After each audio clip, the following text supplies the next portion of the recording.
आइए अब सुनते हैं अध्याय 6। शीर्षक है प्राकृतिक वनस्पति एवं वन्य जीवन। आइए अब सुनते हैं पाठ। पृष्ठ संख्या 39, अध्याय 6, प्राकृतिक वनस्पति एवं वन्य जीवन। सलीमा अपने ग्रीष्म शिविर से बहुत उत्साहित थी।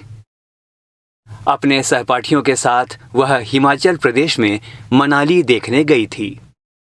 उसे सब स्मरण था कि बस जैसे जैसे चढ़ाई पर जा रही थी तो वह स्थलाकृति एवं प्राकृतिक वनस्पति के बदलते रूपों को देखकर कितनी हैरान हो रही थी। गिरिपाद में स्थित साल एवं सागवान के घने वन धीरे धीरे अदृश्य हो गए तथा पर्वतों की ढलानों पर पतली नुकीली पत्तियों तथा शंक्वाकार वितान लंबे वृक्ष दिखने लगे। उसे पता चला कि वे शंकुधारी वृक्ष थे। लंबे वृक्षों पर खिले लाल लाल फूलों पर उसका ध्यान गया। वे रोडोडेंड्रॉन के फूल थे। मनाली से आगे रोहतांग दर्रे तक के रास्ते में उसने देखा कि भूमि छोटी छोटी घास एवं कुछ स्थानों पर बर्फ से ढकी थी। सलीमा के अवलोकन से हम अनुमान लगा सकते हैं मित्रों कि स्थल की ऊंचाई एवं वनस्पति की विशेषताएं एक दूसरे से संबंधित हैं। ऊंचाई में परिवर्तन के साथ जलवायु में परिवर्तन होता है तथा इसके कारण प्राकृतिक वनस्पति में भी बदलाव आता है। वनस्पति की वृद्धि तापमान एवं नमी पर निर्भर करती है। इसके अलावा यह ढाल एवं मिट्टी की परत की मोटाई जैसे कारकों पर भी निर्भर करती है। इन घटकों में अंतर के कारण किसी स्थान की प्राकृतिक वनस्पति की सघनता एवं प्रकार में भी परिवर्तन होता है। आमतौर पर प्राकृतिक वनस्पति को इन 3 मुख्य श्रेणियों में वर्गीकृत किया जाता है। क, वन, जो वृक्षों के लिए उपयुक्त तापमान एवं परिपूर्ण वर्षा वाले क्षेत्रों में उगते हैं। इन कारकों के आधार पर सघन एवं खुले वन विकसित होते हैं। पाठ में जाने से पहले मित्रों, इसी पृष्ठ संख्या 39 पर 2 बॉक्स हैं और आइए अब देखते हैं इन बॉक्सेस में क्या लिखा है। सबसे पहला बॉक्स, आओ कुछ करके सीखें। क्या आप बता सकते हैं कि चढ़ाई के समय सलीमा ने प्राकृतिक वनस्पतियों में क्या परिवर्तन देखा? हिमालय में गिरिपाद से लेकर ऊंचाई तक सलीमा ने किस प्रकार की वनस्पति देखी? एक बॉक्स और इसी बॉक्स के नीचे और उसका शीर्षक भी वही है, आओ कुछ करके सीखें। तो पहली बात, सलीमा की तरह जब आप किसी नए स्थान पर जाते हैं तो वहां पाई जाने वाली विभिन्न प्रकार की प्राकृतिक वनस्पतियों पर ध्यान दें एवं उन कारकों पर विचार करें जिनके कारण ये वनस्पतियां वहां पैदा हुई हैं। दूसरी बात, वृक्षों की कटाई, चराई, नकदी फसलों की खेती, निर्माण कार्यों आदि के रूप में उस क्षेत्र में अगर कोई मानव हस्तक्षेप हुआ है तो उसे लिखें। अब आइए चलते हैं पाठ की ओर। पृष्ठ संख्या 40। ख, घास स्थल जो मध्यम वर्षा वाले क्षेत्र में विकसित होते हैं। ग, कांटेदार झाड़ियां। कांटेदार झाड़ एवं झाड़ियां केवल शुष्क क्षेत्रों में पैदा होते हैं। सलीमा हिमालय की यात्रा का अपना यह अनुभव अपने पिता को बता रही थी। उसके पिता विश्व के विभिन्न स्थानों पर जा चुके थे। उन्होंने सलीमा को विभिन्न महाद्वीपों के विभिन्न भागों में पाई जाने वाली विविध प्रकार की वनस्पतियों के बारे में बताया। उन्होंने उपध्रुवीय प्रदेशों में शंकुधारी वन, रेगिस्तानों में कांटेदार झाड़ियां, आर्द्र प्रदेशों में घने उष्ण कटिबंधीय दृढ़ काष्ठ वनों के बारे में अन्य कई जानकारियां दी। सलीमा समझ गई कि हिमालय के क्षेत्रों में लगभग सभी प्रकार की वनस्पतियां पाई जाती हैं जो भूमध्य रेखा से ध्रुव की ओर जाने पर मिलती हैं। प्राकृतिक वनस्पतियों के प्रकार में बदलाव का मुख्य कारण जलवायु का बदलाव है। आइए हम विश्व की विभिन्न प्रकार की प्राकृतिक वनस्पतियों उनके गुण एवं वहां प्रवास करने वाले वन्य जीवों की जानकारी प्राप्त करें। 1. उष्णकटिबंधीय सदाबहार वन। इन वनों को उष्णकटिबंधीय वर्षा वन भी कहते हैं। चित्र संख्या 6.3 पर यदि आप दृष्टि डालें तो ये उष्णकटिबंधीय सदाबहार वन का चित्र है। यह घने वन भूमध्य रेखा एवं उष्णकटिबंध के पास पाए जाते हैं। ये क्षेत्र गर्म होते हैं एवं पूरे वर्ष यहाँ अत्यधिक वर्षा होती है। क्योंकि यहाँ का मौसम कभी शुष्क नहीं होता, इसलिए यहाँ के पेड़ों की पत्तियां पूरी तरह नहीं झड़ती, इसलिए इन्हें सदाबहार कहते हैं। काफी घने वृक्षों की मोटी वितान के कारण दिन के समय भी सूर्य का प्रकाश वन के अंदर तक नहीं पहुंच पाता है। आमतौर पर यहाँ दृढ़ काष्ठ वृक्ष जैसे रोजवुड, आवनूस और महोगनी आदि पाए जाते हैं। पाठ पर जाने से पहले इसी पृष्ठ 40 पर 3 बॉक्स और इनका शीर्षक आपको बता दूं। सबसे पहला है चित्र संख्या 6.2 और इसमें कांटेदार झाड़ियों का चित्र दिया गया है जो मरुभूमि जैसे इलाकों में उगती हैं। दूसरा बॉक्स, क्या आप जानते हैं कि ब्राजील के उष्णकटिबंधीय सदाबहार वन इतने विशाल हैं कि ये पृथ्वी के फेफड़े की तरह प्रतीत होते हैं। क्या आप बता सकते हैं ऐसा क्यों? तीसरा बॉक्स, क्या आप जानते हैं एनाकोंडा विश्व का सबसे बड़ा सांप उष्णकटिबंधीय वर्षा वन में पाया जाता है। यह मगर जैसे बड़े जानवर को मार और खा सकता है। पृष्ठ संख्या 41। आइए पाठ में चलते हैं। उष्णकटिबंधीय पर्णपाती वन। उष्णकटिबंधीय पर्णपाती वन मानसूनी वन होते हैं जो भारत, उत्तरी ऑस्ट्रेलिया एवं मध्य अमेरिका के बड़े हिस्सों में पाए जाते हैं। चित्र संख्या 6.4 पर हम देख सकते हैं, यहाँ उष्णकटिबंधीय पर्णपाती वन का चित्र है। आइए अब चलते हैं पाठ में। इन क्षेत्रों में मौसमी परिवर्तन होते रहते हैं। जल संरक्षित करने के लिए शुष्क मौसम में यहाँ के वृक्ष पत्तियां झाड़ देते हैं। इन वनों में पाए जाने वाले दृढ़ काष्ठ वृक्षों में साल, सागवान, नीम तथा शीशम है। दृढ़ काष्ठ वृक्ष फर्नीचर, यातायात एवं निर्माण सामग्री बनाने के लिए बहुत उपयोगी होते हैं। इन प्रदेशों में आमतौर पर पाए जाने वाले जानवर हैं बाघ, शेर, हाथी, गोल्डन लंगूर एवं बंदर आदि। इनका चित्र आप चित्र संख्या 6.5, 6.6 एवं 6.8 जो इसी पृष्ठ पर दिए गए हैं देख सकते हो। पाठ में जाने से पहले इसी पृष्ठ पर सबसे ऊपर एक बॉक्स है और जिस बॉक्स का शीर्षक है आओ कुछ करके सीखें। पहला, भारत में शीतोष्ण सदाबहार एवं शीतोष्ण पर्णपाती वन कहाँ पाए जाते हैं? उन राज्यों के नाम बताएं। दूसरा, भारत में अधिकतर किस प्रकार के वन पाए जाते हैं? आइए अब चलते हैं पाठ की ओर। शीतोष्ण सदाबहार वन। शीतोष्ण सदाबहार वन मध्य अक्षांश के तटीय प्रदेशों में स्थित हैं। चित्र संख्या 6.7 में आप उसे देख सकते हैं। यह सामान्यतः महाद्वीपों के पूर्वी किनारों पर पाए जाते हैं, जैसे दक्षिण पूर्व अमेरिका, दक्षिण चीन एवं दक्षिण पूर्वी ब्राजील। यहाँ बांज, चीड़ एवं यूकेलिप्टस जैसे दृढ़ एवं मुलायम दोनों प्रकार के पेड़ पाए जाते हैं। सबसे नीचे चित्र दिया हुआ है, चित्र संख्या 6.7 और इसमें हम शीतोष्ण सदाबहार वन का चित्र देख सकते हैं। पृष्ठ संख्या 42। आइए अब सुनते हैं पाठ। शीतोष्ण पर्णपाती वन। उच्च अक्षांश की ओर बढ़ने पर अधिक शीतोष्ण पर्णपाती वन मिलते हैं। चित्र संख्या 6.11 में आप इस प्रकार के वन की तस्वीर देख सकते हैं। यहाँ एक चित्र छपा है, चित्र संख्या 6.11 जिसका शीर्षक है शीतोष्ण पर्णपाती वन। आगे चलते हैं।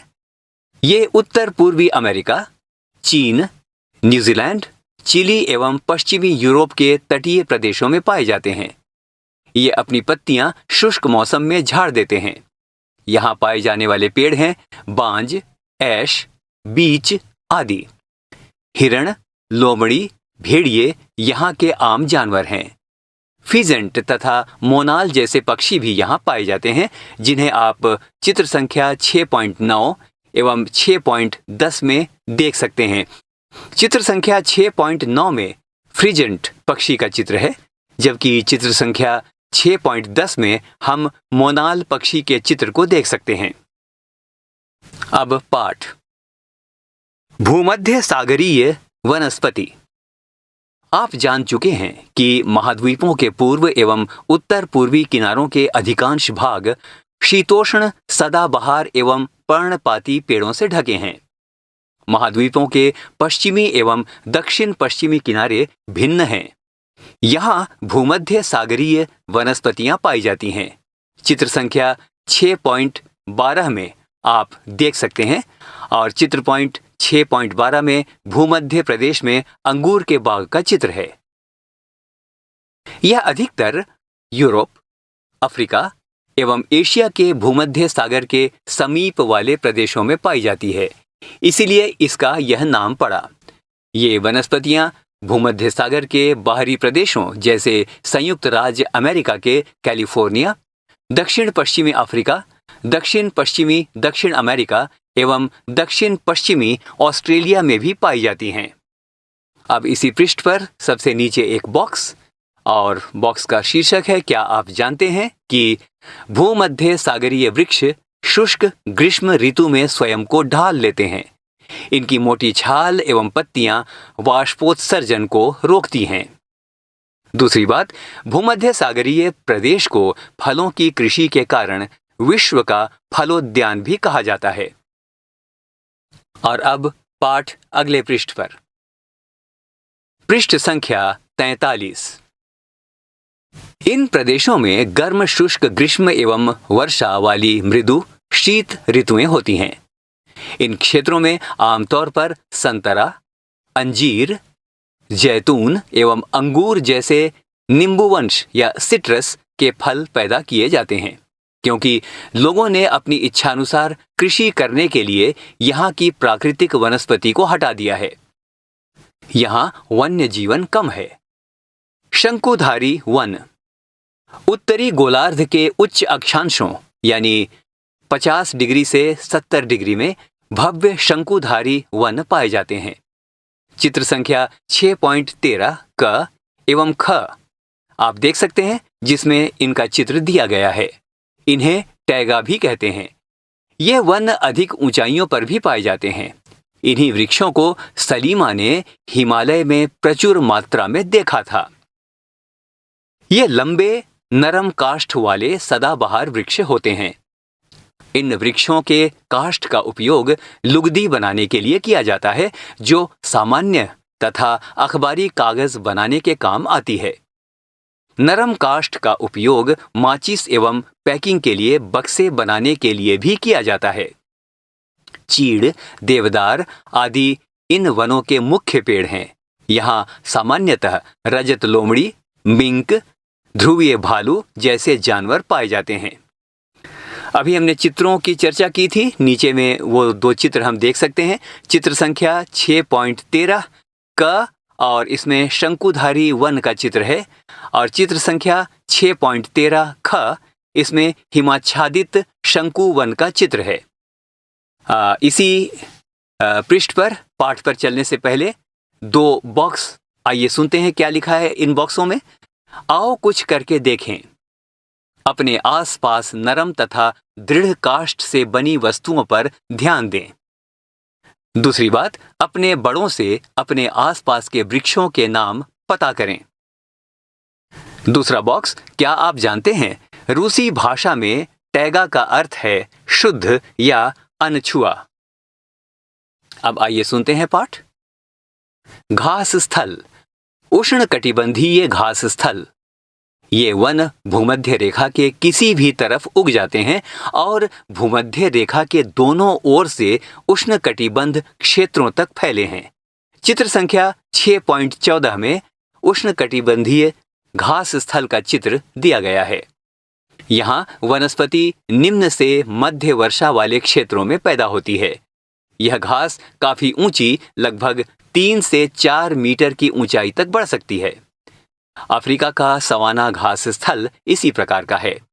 सामान्य रूप से उष्णकटिबंधीय घास स्थल में हाथी, ज़ेब्रा, जिराफ, हिरन और तेंदुआ आदि जानवर पाए जाते हैं, जिन्हें हम चित्र संख्या 6.15 में देख सकते हैं। पृष्ठ संख्या 44। शीतोष्ण घास स्थल। ये मध्य अक्षांशीय क्षेत्रों और महाद्वीपों के भीतरी भागों में पाए जाते हैं। यहाँ की घास आमतौर पर छोटी एवं पौष्टिक होती है। शीतोष्ण प्रदेशों में सामान्यतः जंगली भैंस, बाइसन, एंटीलोप पाए जाते हैं। कंटीली झाड़ियां।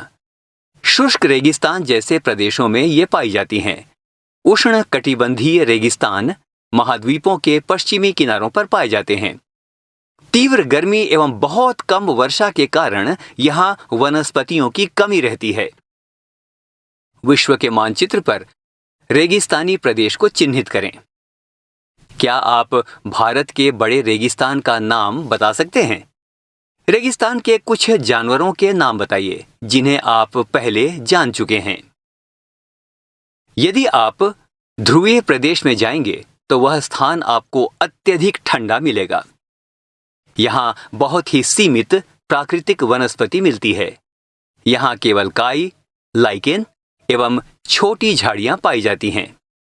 ये अल्पकालिक ग्रीष्म ऋतु के दौरान विकसित होती हैं।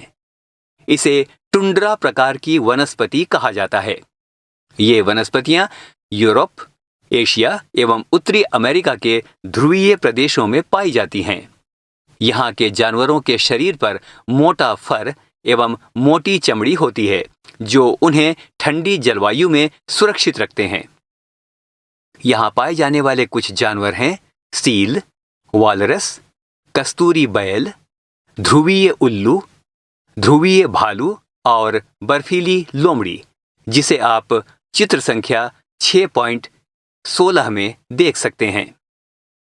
अब आइए पाठ पर चलने से पहले एक बॉक्स यहाँ दिया हुआ है। इस बॉक्स के बारे में थोड़ी जानकारी प्राप्त करते हैं और इसका शीर्षक है, क्या आप जानते हैं? विभिन्न प्रदेशों में घास स्थल विभिन्न नामों से जाने जाते हैं, जैसे उष्ण कटिबंधीय घास स्थल। पूर्वी अफ्रीका में ये सवाना कहलाता है। ब्राजील में इसे कंपोस कहते हैं। वेनेजुएला में ये लानोस कहा जाता है। शीतोष्ण कटिबंधीय घास स्थल जो विश्व के अलग अलग भागों में है, आइए जानते हैं उनका नाम क्या है। अर्जेंटीना के घास स्थल को पैम्पास कहते हैं। उत्तरी अमेरिका के घास स्थल प्रेयरी कहलाते हैं। दक्षिण अफ्रीका का घास स्थल वेल्ड कहलाता है। मध्य एशिया का घास स्थल स्टेपी और ऑस्ट्रेलिया का घास स्थल डान कहलाता है। आइए अब सुनते हैं पाठ। सलीमा के पिता ने उसे कुछ घने वनों के चित्र दिखाए। कुछ चित्रों में सलीमा ने देखा कि लोग वृक्षों को काटकर वनों को साफ कर रहे हैं। उसके पिता ने बताया कि स्थानीय लोग कृषि एवं आवास के लिए स्थान चाहते थे, इसीलिए उन्होंने वनों को साफ कर दिया। सलीमा सोचने लगी कि अगर वनों को साफ कर दिया जाता है तो वन्य जीव कहाँ जाएंगे? क्या ये वन पुनः वैसे ही बन पाएंगे? अगर लोग इसी प्रकार पेड़ों को काटते रहे तो भविष्य में पर्याप्त ऑक्सीजन, जलवाष्प, लकड़ी, फल और मेवे आदि मिल पाएंगे? क्या आप सलीमा से सहमत हैं? अपने दोस्तों के साथ वनस्पति एवं प्राणी जगत की विविधता में हो रही कमी पर चर्चा करें। इनके संरक्षण के बारे में कुछ सुझाव दें। इसी पृष्ठ पर 3 चित्र दिए गए हैं। ये चित्र संख्या 16 है जिसके बारे में पहले बताया गया था, और इसी चित्र में वालरस, ध्रुवीय भालू और सील का चित्र दिया गया है। अगर आपको यह कहानी पसंद आई हो तो लाइक करिए और इसी तरह की और कहानियों तथा किताबों को सुनने के लिए सब्सक्राइब करें हमारे चैनल को और दबाएं बेल आइकन।